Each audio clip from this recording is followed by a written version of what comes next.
right on the river. In 1890, when this whole area was kind of coming into its own, about the back far corner of Hardee's, the river was right there. The river was almost 1,000 feet, more than 1,000 feet farther north than where it is today, the river bank.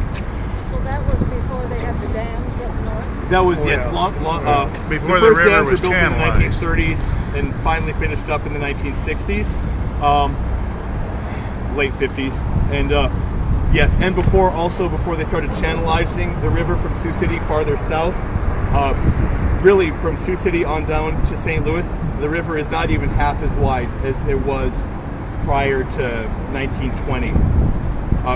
You can use examples like the Veterans Memorial Bridge, which is today around 700 feet long.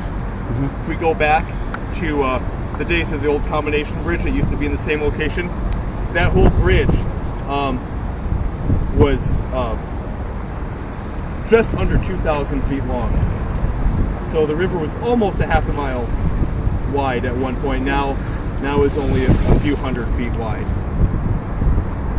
And this whole area south of 1st Street here, going down to the river, and what used to be on this block over here where CT Hopper Warehouse is, that was the northern end of what was called the South Side or the South Bottoms, a residential neighborhood occupied largely by a working class who worked both in the packing plants and here in these industries we see here, worked for the railroads. They worked for just about anyone, any manufacturing, usually skilled and unskilled labor, but that's who was living in that area.